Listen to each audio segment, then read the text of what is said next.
A Tree Grows in Brooklyn, Chapter 27. Christmas was a charmed time in Brooklyn.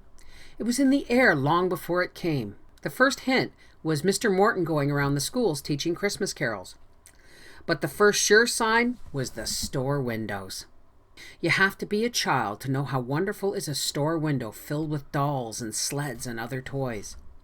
And this wonder came free to Francie. It was nearly as good as actually having the toys, to be permitted to look at them through the glass window. Oh, what a thrill there was for Francie when she turned a street corner and saw another store all fixed up for Christmas.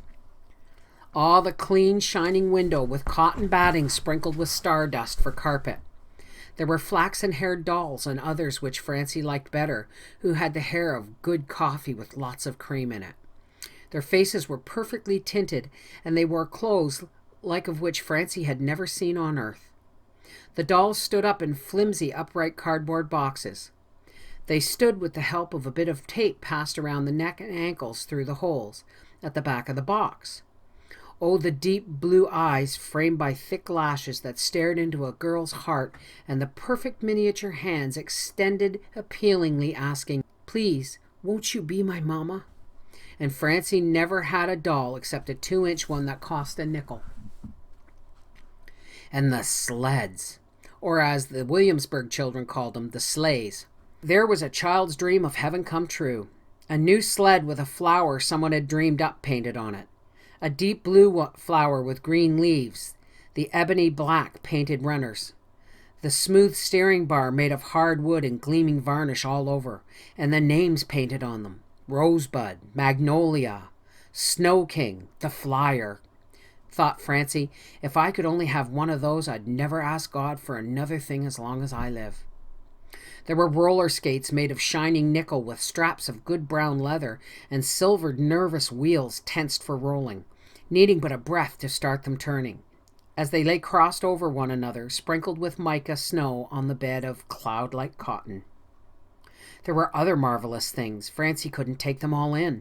Her head spun and she was dizzy with the impact of all the seeing and all the making up of stories about the toys in the shop windows. The spruce trees began coming into the neighborhood the week before Christmas.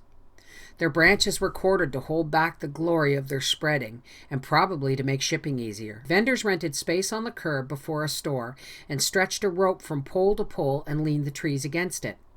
All day they walked up and down this one-sided avenue of aromatic leaning trees, blowing on stiff, ungloved fingers and looking with bleak hope at those who paused. A few ordered a tree set aside for the day. Others stopped to price, inspect, and conjecture. But most came just to touch the boughs and surreptitiously pinch a fingerful of spruce needles together to release the fragrance. And the air was cold and still and full of the pine smell, and the smell of tangerines, which appeared in stores only at Christmas time. And the mean street was truly wonderful for a little while. There was a cruel custom in the neighborhood. It was about the trees still unsold when midnight of Christmas Eve approached. There was a saying that if you waited until then, you wouldn't have to buy a tree, that they'd chuck 'em at you. This was literally true. At midnight on Christmas Eve of our dear Savior's birth, the kids gathered where there were unsold trees. The man threw each tree in turn, starting with the biggest.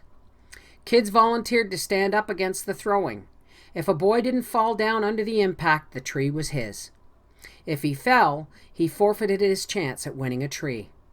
Only the roughest boys and some of the young men elected to be hit by the big trees. The others waited shrewdly until a tree came up that they could stand against. The littlest kids waited for the tiny foot-high trees and shrieked in delight when they won one. On Christmas Eve, when Francie was 10 and Neely 9, Mama consented to let them go down and have their first try for a tree. Francie had picked out her tree earlier in the day. She had stood near it all afternoon and evening, praying no one would buy it. To her joy, it was still there at midnight. It was the biggest tree in the neighborhood, and its price was so high that no one could afford to buy it. It was 10 feet high.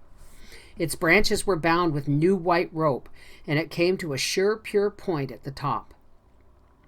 The man took this tree out first. Before Francie could speak up, A neighborhood bully, a boy of 18 known as Punky Perkins, stepped forward and ordered the man to chuck the tree at him. The man hated the way Punky was so confident. He looked around and said, "Anybody else want to take a chance on it?" Francie stepped forward. "Me, mister." A spurt of derisive laughter came from the tree man. The kids snickered. A few adults who gathered to watch the fun guffawed. "Aw, go on, you're too little," the tree man objected.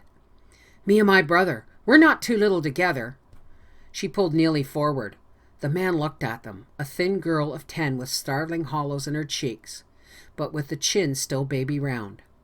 He looked at the little boy with his fair hair and round blue eyes, Neely Nolan, all innocent and trust. "Two ain't fair," yelled Punky. "Shut your lousy trap," advised the man who held all the power in that hour. "These here kids got nerve. Stand back, the rest of yous. These kids are going to have a show at this tree." The others made a wavering line. Francie and Neely stood at one end of it, and the big man with the big tree at the other. It was a human funnel, with Francie and her brother making the small end of it. The man flexed his great arms to throw the great tree. He noticed how tiny the children looked at the end of the short lane. For the split part of a moment, the tree thrower went through a kind of Gethsemane. "Oh, Jesus Christ," his soul agonized. "Why don't I just give them the tree and say Merry Christmas and let them go? What's the tree to me? I can't sell it no more this year, and it won't keep until next year." The kids watched him solemnly as he stood there in his moment of thought. "But then," he rationalized, "if I did that, all the others would expect to get them handed to them. And next year, nobody at all would buy a tree off me. They'd all wait to get 'em handed to them on a silver plate. I ain't a big enough man to give this tree away for nothing. No, I ain't big enough. I ain't big enough to do a thing like that. I gotta think of myself and my own kids." He finally came to his conclusion. "Aw, what the hell. Them two kids has gotta live in this world. They gotta get used to it. They gotta learn to give and to take punishment. And by Jesus, it ain't give but take all the time in this goddamn world." As he threw the tree with all his strength, his heart wailed out, "It's a goddamn rotten, lousy world." Francie saw the tree leave his hands. There was a split of being when time and space had no meaning. The whole world stood still as something dark and monstrous came through the air. The tree came towards her, blotting out all memory of her ever having lived. There was nothing but pungent darkness and something that grew and grew as it rushed at her. She staggered as the tree hit them. Neely went to his knees, but she pulled him up fiercely before he could go down. There was a mighty swishing sound as the tree settled. Everything was dark, green, and prickly. Then she felt a sharp pain at the side of her head where the trunk of the tree had hit her. She felt Neely trembling. When some of the older boys pulled the tree away, they found Francie and her brother standing upright, hand in hand. Blood was coming from scratches on Neely's face. He looked more like a baby than ever with his bewildered blue eyes, and the fairness of his skin made more noticeable because of the clear red blood. But they were smiling. Had they not won the biggest tree in the neighborhood? Some of the boys hollered, "Hooray!" A few adults clapped. The tree man eulogized them by screaming, "And now get the hell out of here with your tree, you lousy bastards." Francie had heard swearing since she had heard words. Obscenity and profanity had no meaning as such among those people. They were emotional expressions of an inarticulate people with small vocabularies. They made a kind of dialect. The phrases could mean many things according to the expression and tone used in saying them. So now, when Francie heard themselves called lousy bastards, she smiled tremulously at the kind man. She knew that he was really saying, "Goodbye. God bless you."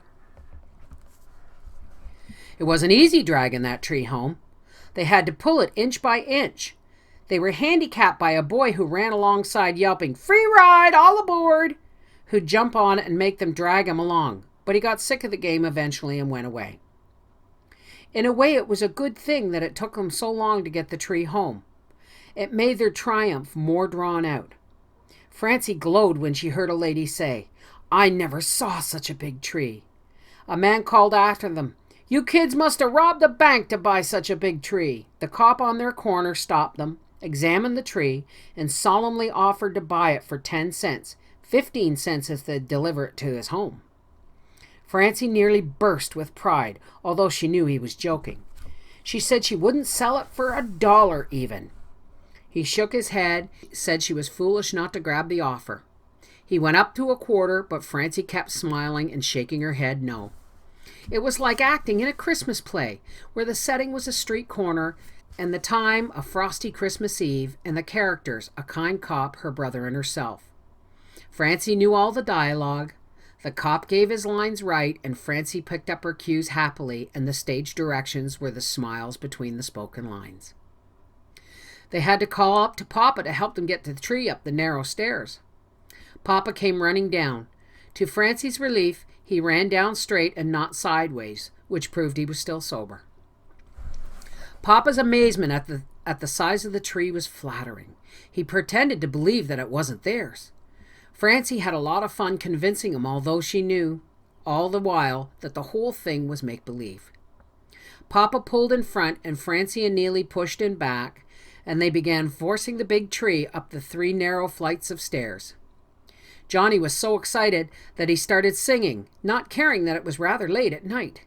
He sang Holy Night.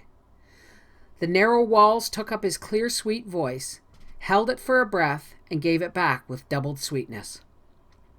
The doors creaked open and families gathered on the landings, pleased and amazed at the something unexpected being added to that moment of their lives. Francie saw the Tinmore girls standing together in their doorway in their gray hair crimpers and ruffled starched nightgowns showing under their voluminous wrappers. They added their thin, poignant voices to Johnny's. Flossie Gaddis, her mother, and her brother Henny, who was dying of consumption, stood in their doorway. Henny was crying when Johnny saw him. He let the song trail off. He thought maybe it made Henny too sad. Flossie was in costume, waiting for an escort to take her to a masquerade ball, which started soon after midnight. She stood there in her Klondike dance hall girl costume with sheer black silk stockings, spool-heeled slippers, one red garter fastened under a knee, and swinging a black mask in her hand. She smiled into Johnny's eyes, put her hand on her hip, and leaned seductively, or so she thought, against the door jamb. More to make Henny smile than anything else, Johnny said. "Floss, we got no angel for the top of this Christmas tree. How about you obligin'?" Floss was all ready to make a dirty reply about the wind blowing her drawers off if she was up that high, but she changed her mind. There was something about the big proud tree, now so humble in its being dragged, something about the beaming children, something about the rare goodwill of the neighbors, and the way the lights looked turned low in the halls that made her ashamed of her unspoken reply. All she said was, "Gee, ain't you a kidder, Johnny Nolan?" Katie stood alone on the top of the last flight of steps, with her hands clasped before her. She listened to the singing. She looked down and watched their slow progress up the stairs. She was thinking deeply. They think this is so good, she thought. They think it's good, the tree they got for nothing, and their father playing up to them, and the singing and the way the neighbors are happy. They think they're mighty lucky that they're living and it's Christmas again. They can't see that we live on a dirty street in a dirty house among people who aren't much good. Johnny and the children can't see how pitiful it is that our neighbors have to make happiness out of this filth and dirt. My children must get out of this. They must come to more than Johnny or me or all these people around us. But how is this to come about? Reading a page from those books every day and saving pennies in a tin can bank isn't enough. Money? Would that make it better for them? Yes, it would make it easy, but no, the money wouldn't be enough. McGarity owns the saloon standing on the corner, and he has a lot of money. His wife wears diamond earrings, but her children are not as good and as smart as my children. They're mean and greedy towards others because they have things to taunt poor children with. I have seen the McGarity girl eating from a bag of candy on the street while a ring of hungry children watched her. I saw those children looking at her and crying in their hearts. And when she couldn't eat any more, she threw the rest down the sewer rather than give it to them. Ah, no, it isn't the money alone. The McGarity girl wears a different hair bow each day, and they cost 50 cents apiece, and that would feed the 4 of us for one day. But her hair is thin and pale red. My Neely has a big hole in his zitful cap and it's stretched out of shape, but he has thick, deep golden hair that curls. My Francie wears no hair bow, but her hair is long and shining. Can money buy things like that? No. That means there must be something bigger than money. Miss Jackson teaches at the settlement house and she has no money. She works for charity. She lives in a little room there on the top floor. She only has the one dress, but she keeps it clean and pressed. Her eyes look straight into yours when you talk to her. When you listen to her, it's like you used to be sick, but hearing her voice is making you well again. She knows about things, Miss Jackson. She understands about things. She can live in the middle of a dirty neighborhood and be fine and clean, like an actress in a play, someone you can look at, but who is too fine to touch. There is that difference between her and Mrs. McGarity, who has so much money but is too fat and acts in a dirty way with the truck drivers who deliver her husband's beer. So what is this difference between her and Miss Jackson, who has no money? An answer came to Katie. It was so simple that a flash of astonishment that felt like pain shot through her head. Education. That was it. It was education that made the difference. Education would pull them out of the grime and dirt. Proof? Miss Jackson was educated. The McGarity wasn't. Ah, that's what Mary Romilly, her mother, had been telling her all those years. Only her mother did not have the one clear word: education. Watching the children struggling up the stairs with their tree, listening to their voices, still so baby-like, she got these ideas about education. Francie is smart, she thought. She must go to high school and maybe beyond that. She's a learner and she'll be somebody someday.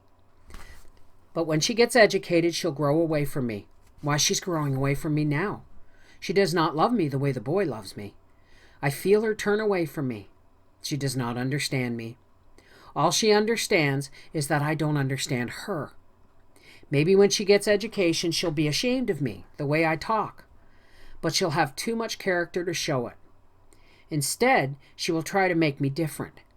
She will come to see me and try to make me live in a better way, and I'll be mean to her because I'll know she's above me. She'll figure out too much about things as she grows older. She'll get to know too much for her own happiness. She'll find out that I don't love her as much as I love the boy. I cannot help that it is so, but she won't understand that. Sometimes I think she knows that now. Already she's growing away from me. She will fight to get away soon. Changing over to that faraway school was the first step in her getting away from me. But Neely will never leave me. That's why I love him best. He will cling to me and understand me. I want him to be a doctor. He must be a doctor. Maybe he will play the fiddle too. There's music in him. He got that from his father. He's gone further on piano than Francie or me. Yes, his father has the music in him, but it does him no good. It's ruining him. If he couldn't sing, those men who treat him to drinks wouldn't want him around. What good is the fine way he can sing if it doesn't make him or us any better? With the boy it will be different. He'll be educated. I must think out ways. We'll not have Johnny with us long, dear God. I loved him so much once, and sometimes I still do. But he's worthless. Worthless. And God forgive me for ever finding it out. Thus Katie figured out everything in the moments it took them to climb the stairs. People looking up at her smooth, pretty, vivacious face, had no way of knowing about the painfully articulated resolves formulating in her mind. They set the tree up in the front room after spreading a sheet to protect the carpet of pink roses from the falling pine needles. The tree stood in a big tin bucket with broken bricks to hold it upright. When the rope was cut away, the branches spread out to fill the whole room. They draped over the piano, and it was so big that some of the chairs stood among the branches. There was no money to buy tree decorations or lights, but the tree standing there was enough. The room was cold. It was a poor year, that one. Too poor for them to buy extra coal for the front room stove. The room smelled cold and clean and aromatic. Every day during the week the tree stood there, Francie put on her sweater and zitful cap and went in and sat under the tree. She sat there and enjoyed the smell and the dark greenness of it. Oh, the mystery of a great tree, a prisoner in a tin wash bucket in a tenement front room. Poor as they were that year, it was a very nice Christmas, and the children did not lack for gifts. Mama gave each of them a pair of long woolen drawers, drop seat style, and a woolen shirt with long sleeves and itchy insides. Aunt Evie gave them a joint present, a box of dominoes. Papa showed them how to play. Neely didn't like the game, so Papa and Francie played together, and he pretended to be disgusted when he lost. Grandma Mary Romley brought over something very nice that she had made herself. She brought each a scapular. To make it, she cut out 2 small ovals of bright red wool. On one, she embroidered a cross of bright blue yarn, and on the other, a golden heart crowned with brown thorns. A black dagger went through the heart, and 2 drops of deep red blood dripped from the dagger point. The cross and heart were very tiny and made with microscopic stitches. The 2 ovals were stitched together and attached to a piece of corset string. Mary Romilly had taken the scapulars to be blessed by the priest before she brought them over. And as she slipped the scapular over Francie's head, she said, "Heiligschwischen." Sorry, folks, I couldn't pronounce that. Then she said, "May you walk with the angels always." Aunt Sissy gave Francie a tiny package. She opened it and found a tiny matchbox. It was very fragile and covered with crinkly paper with a miniature spray of purple wisteria painted on the top. Francie pushed the box open. It held 10 discs individually wrapped in pink tissue. The discs turned out to be bright golden pennies. Sissy explained that she had bought a bit of gold paint powder, mixed it with a few drops of banana oil, and had gilded each penny. Francie loved Sissy's present the best of all. A dozen times within the hour of receiving it, she slid open the box slowly, gaining great pleasure from holding the box and looking at it and watching the cobalt blue paper and the clean wafer-thin wood of the inside of the box appear. The golden pennies wrapped in dreamlike tissue were a never-ending miracle. Everyone agreed that the pennies were too beautiful to be spent. During the day, Francie lost 2 of her pennies somewhere. Mama suggested they'd be safest in the tin can bank. She promised that Francie could have them back when the bank was opened. Francie was sure that Mama was right about the pennies being safest in the bank, yet it was a wrench to let those golden pennies drop down into the darkness. Papa had a special present for Francie. It was a postcard with a church on it. A powdered isinglass was pasted on the roof, and it glistened more brightly than real snow. The church window panes were made of tiny squares of shiny orange paper. The magic in this card was that when Francie held it up, the light streaming through the paper panes threw golden shadows on the glistening snow. It was a beautiful thing. Mama said that since it wasn't written on, Francie could save it for next year and mail it to someone. "Oh, no," said Francie. She put both hands over the card and held it to her chest. Mama laughed. "You must learn to take a joke, Francie, otherwise life will be pretty hard on you." "Christmas is no day for lessons," said Papa. "But it's a day for getting drunk, isn't it?" She flared up. "2 drinks is all I had, Katie," Johnny pleaded. "I was treated for Christmas." Francie went into the bedroom and shut the door. She couldn't bear to hear Mama scolding Papa.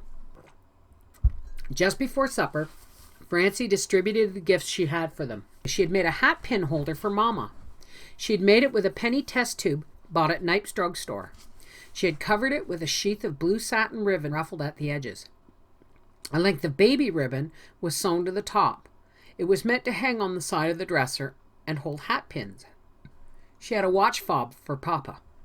She had made it on a spool which had 4 nails driven into the top. It took 2 shoelaces. These were worked over and over around the nails, and a thick braided fob kept growing out of the bottom of the spool as she worked it. Johnny had no watch, but he took an iron faucet washer, attached the fob to it, and wore it in his vest pocket all day, pretending it was a watch. Francie had a very fine present for Neely, a 5-cent shooter, which looked like an oversized opal rather than a marble. Neely had a box of Miggies, small brown and blue speckled marbles made out of clay, which cost a penny for 20. But he had no good shooter and couldn't get into any important games. Francie watched him as he crooked his forefinger and cradled the marble in it with his thumb behind it. It looked nice and natural that way, and she was glad she had got it for him rather than the nickel pop gun she had first thought of buying. Neely shoved the marble in his pocket and announced he had presents too. He ran into the bedroom, crawled under his cot, and came out with a sticky bag. He thrust it at Mama, saying, "You share them out." He stood in a corner. Mama opened the bag. There was a striped candy cane for each one. Mama went into ecstasies. She said it was the prettiest present she ever had. She kissed Neely 3 times. Francie had tried very hard not to be jealous because Mama made more fuss over Neely's present than hers. It was that same week that Francie told another great lie. Aunt Evie brought over 2 tickets. Some Protestant organization was giving a celebration for the poor of all faiths. There would be a decorated Christmas tree on the stage, a Christmas play, carol singing, and a gift for each child. Katie couldn't see it. Catholic children at a Protestant party. Evie urged tolerance. Mama finally gave in, and Francie and Neely went to the party. It was in a large auditorium. The boys sat on one side and the girls on the other. The celebration was fine, except that the play was religious and dull. After the play, church ladies went down the aisle and gave each child a gift. All the girls got checkerboards and all the boys got lotto games. After a little more singing, a lady came out onto the stage and announced a special surprise. The surprise was a lovely little girl, exquisitely dressed, who came from the wings carrying a beautiful doll. The doll was a foot high and had real yellow hair and blue eyes that opened and shut with real eyelashes. The lady led the child forward and made a speech. "This little girl is named Mary." Mary smiled and bowed. The little girls in the audience smiled up at her, and some of the boys who were approaching adolescence whistled shrilly. Mary's mother bought this doll and had its clothes made for it, just like the clothes little Mary is wearing. Little Mary stepped forward and held the doll high in the air. Then she let the lady hold it while she spread her skirt and made a curtsy. It was true, saw Francie. The doll's lace-trimmed blue silk dress, pink hair bow, black patent leather slippers, and white silk socks duplicated exactly the clothes of the beautiful Mary. "Now," said the lady, "this doll is named Mary, after the kind little girl who's giving her away." Again the little girl smiled graciously. "Mary wants to give the doll to some poor little girl in the audience who is named Mary." Like wind on growing corn, a rippling murmur came from the little girls in the audience. "Is there any poor little girl in the audience named Mary?" There was a great hush. There were at least 100 Marys in that audience. It was that adjective, poor, that struck them dumb. No Mary would stand up, no matter how much she wanted the doll, and be a symbol of all the poor little girls in the audience. They began whispering to each other that they weren't poor, and they had better dolls at home, and better clothes than that girl too, only they didn't feel like wearing them. Francie sat numb, longing for that doll with all her soul. "What?" said the lady. "No Marys?" She waited and made her announcement again. No response. She spoke regretfully. "Too bad there are no Marys. Little Mary will have to take the doll home again." The little girl smiled and bowed and turned to leave the stage with the doll. Francie couldn't stand it. She just couldn't stand it. It was like when the teacher was going to throw away the pumpkin pie in the wastebasket. She stood up and held up her hand high in the air. The lady saw it and stopped the little girl from leaving the stage. "Ah, we do have a Mary. A very bashful Mary, but a Mary just the same. Come right up on stage, Mary." Feverish with embarrassment, Francie walked up the long aisle onto the stage. She stumbled on the steps, and all the little girls snickered and the boys guffawed. "What is your name?" asked the lady. "Mary Frances Nolan," whispered Francie. "Louder and look at the audience." Miserably, Francie faced the audience and said loudly, "Mary Frances Nolan." All the faces looked like bloated balloons on thick strings. She thought that if she kept on looking, the faces would float away up to the ceiling. The beautiful girl came forward and put the doll in Francie's arms. Francie's arms took on a natural curve around it. It was as if her arms had waited and grown just so for that doll. The beautiful Mary extended her hand for Francie to shake. In spite of embarrassment and confusion, Francie noticed the delicate white hand with the tracery of pale blue veins and the oval nails that glowed like delicate pink shells. The lady talked as Francie walked back awkwardly to her seat. She said, "You have all seen an example of true Christmas spirit. Little Mary is a very rich little girl and received many beautiful dolls for Christmas. But she was not selfish. She wanted to make some poor little Mary, who is not as fortunate as herself, happy. She gave the doll to that poor little girl, who is named Mary too." Francie smarted with hot tears. Why can't they, she thought bitterly, just give the doll away without saying I am poor and that she is rich? Why couldn't they just give it away without all the talking about it? That was not all of Francie's shame. As she walked down the aisle, the girls leaned towards her and whispered hissingly, "Beggar, beggar, beggar."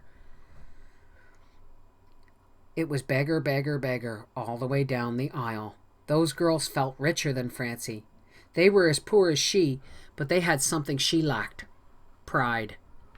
And Francie knew it. She had no compunctions about the lie and getting the doll under false pretenses. She was paying for the lie and for the doll by giving up her pride. She remembered the teacher who had taught her to write her lies instead of speaking them. Maybe she shouldn't have gone up for the doll, but should have written a story about it instead. But no, having the doll was better than any story about having a doll. When they stood to sing the Star-Spangled Banner in closing, Francie put her face down close to the doll's face. There was a cool, delicate smell of painted china, the wonderful, unforgettable smell of a doll's hair, the heavenly feel of new gauze doll's clothes. The doll's real eyelashes touched her cheek, and she trembled in ecstasy. The children were singing, "O'er the land of the free and the home of the brave." Francie held one of the doll's tiny hands. A nerve in her thumb throbbed, and she thought the doll's hand twitched. She almost believed the doll was real. She told Mama the doll had been given to her as a prize. She dared not tell the truth. Mama hated anything that smacked of charity, and if she knew, she'd throw the doll away. Neely didn't snitch on her. Francie now owned the doll, but had yet another lie on her soul. That afternoon she wrote a story about a little girl who wanted a doll so much that she was willing to give over her immortal soul to purgatory for eternity if she could just have the doll. It was a strong story, but when Francie read it, she thought, "That's all right for the girl in the story, but it doesn't make me feel any better." She thought of the confession she would have to make next Saturday. She resolved that no matter what penance Father gave her, she would triple it voluntarily. She still felt no better. Then she remembered something. Maybe she could make the lie a truth. She knew that when Catholic children received confirmation, they were expected to take some saint's name for a middle name. What a simple solution! She would take the name of Mary when she was confirmed. That night, after the page from the Bible and the page from Shakespeare had been read, Francie consulted Mama. "Mama, when I make my confirmation, can I take Mary for my middle name?" "No." Francie's heart sunk. "Why?" "Because when you were christened, you were named Francie after Andy's girl." "I know." "But you were also named Mary after my mother. Your real name is Mary Frances Nolan." Francie took the doll to bed with her. She lay very still so as not to disturb it. She woke up from time to time in the night and whispered, "Mary," and touched the doll's infinitesimal slipper with a light finger. She trembled at feeling the thin, soft bit of smooth leather. It was to be her first and last doll.